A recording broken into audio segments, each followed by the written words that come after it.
September, we announced a little ride called Nightflight Expedition. I had a lot of fun this summer teasing this attraction and confusing all of you. So I worked really, really hard to do that. But if you go back through and now put all the puzzle pieces together, one of the things that you'll notice is there is nothing that we said or nothing that we showed you in imagery that is not actually in the ride experience. And we'll talk about that a little bit in a second, but it's afforded us the opportunity to really celebrate another Smoky Mountain story, extend the storyline of what goes on in Wildwood Grove and the story that we introduced in 2019 when we built Wildwood Grove originally. And I'll talk more about it, but it really is, it's going to be an amazing attraction. It is, as I said, an extension of Wildwood Grove. This is about the Great Smoky Mountains at night. So some of you may know Great Smoky Mountains National Park, that entire biosphere is among one of the most diverse from a plant and animal standpoint, so a biodiversity standpoint, places in the entire world.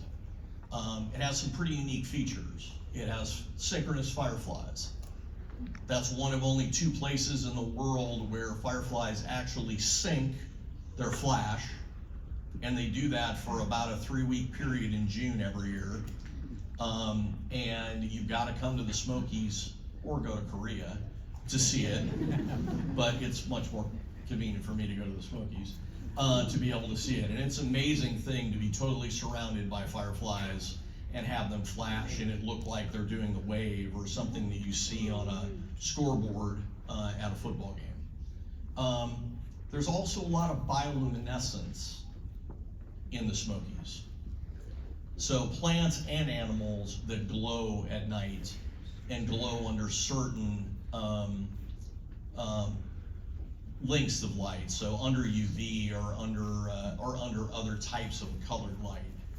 So using all of those things together, we created the story about the search of Secret Lake, which is the lake that provides the mojo that makes the Wildwood Grove tree globe and makes all of the rest of those plants and animals glow that are in the Smokies.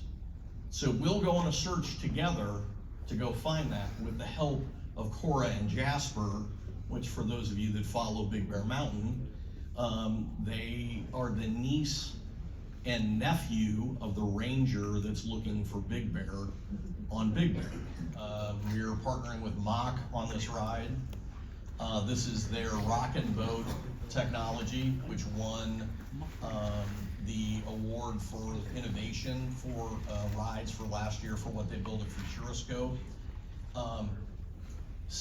Much different experience than that ride. When the video says you'll fly, you'll float, you'll whitewater raft, and all of those things will happen. You will, and it's a nearly 5-minute experience. And it is a traditional, it's in a building that's over 40,000 square feet, 5 stories tall, and within that box, you're going to be told a story and you're going to be a part of that story as you go through on the search for Secret Lake. There are some amazing things that our team and the producer, Erica Rutledge, is working on, and I have told a couple of people, the finale experience is going to be something else. And it's going to be something like most people have never experienced before. Certainly the folks that typically come to Dollywood will never have experienced it, but it's very unique. It is the first of its kind in the world. It is the 11th coaster at Dollywood. It is a coaster. It is a water ride. It is a multimedia vehicle. It's huge. Each one of these ride vehicles is gigantic. If you saw the unveiling that we did at IAPA of this ride vehicle, it's something else. And these, each one of these seats you see have cutouts. There's speakers on the front, but the bioluminators are on the back of the seats, and in the center in the front is a bioluminator, and that's what seeks the bioluminescence and amplifies it and allows you to find Secret Lake. So very dense storytelling within the ride, but also a lot of really fun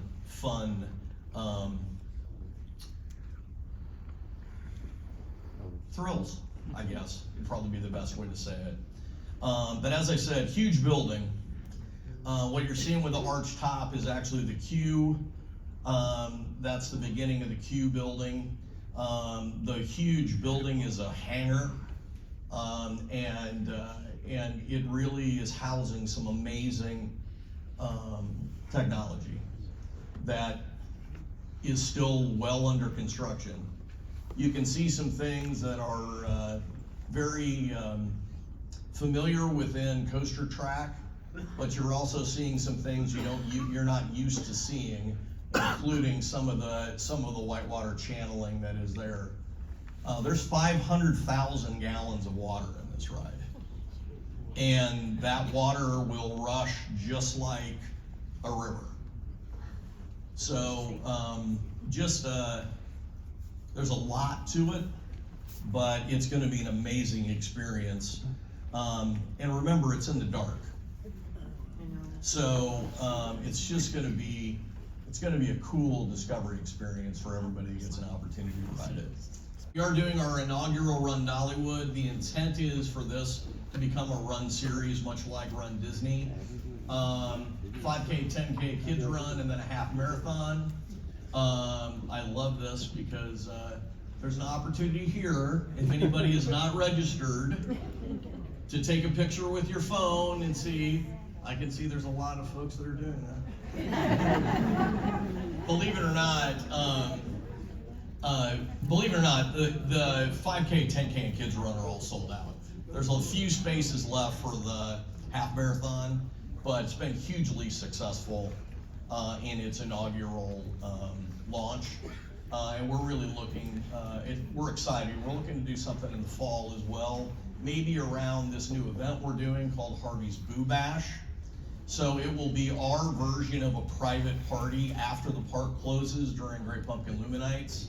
We're testing some dates, the 16th, the 23rd, and 30th of October, with an opportunity for families to be able to dress up, trick or treat, kind of akin to what you've experienced if you've ever gone to Mickey's Not So Scary. Exclusive ride time, exclusive swag, other stuff that will be provided for it.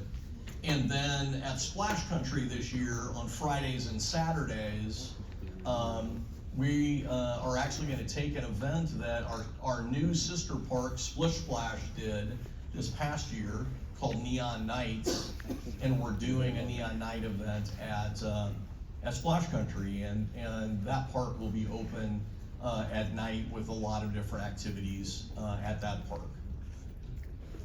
Important days for this year. When we open on March 13th, we'll open with the I Will Always Love You Festival. One of the things that's different from the Heart, obviously the Dolly Show will launch when we launch for the year, but we have a Cirque show that's called Cirque Mécanique, and we have an Outrageous show as well. One's going to be in the Pines, one will be in Show Street Palace Theater, with the opportunity, because so many folks are coming on spring break, to have some shows that are a little more family targeted during that time of year than just some of the things that we've done in the past. So it's an opportunity for us to explore a couple of new things. Flower and Food, April 18th through June 7th. Completely new menu. Just did a tasting a couple of weeks ago. I'm still kind of feeling that. And then Summer Celebration. We too were doing America 250 activation during that time. The summer drone show that y'all have become accustomed to seeing with us, with drones and fireworks, will have a decidedly Celebration 250 feel to it. Really excited about that. We'll have a full line of merch, and we'll be doing some other activations around the park. And then Harvest and Christmas, obviously, our two biggest festivals of the year as we move through. Now, specific events, Thrills in the Hills is September 25th and 26th. And then our ACE regional event, Smoky Mountain Coaster Fest, is Saturday, November 14th, which is always the Saturday before IAPA starts.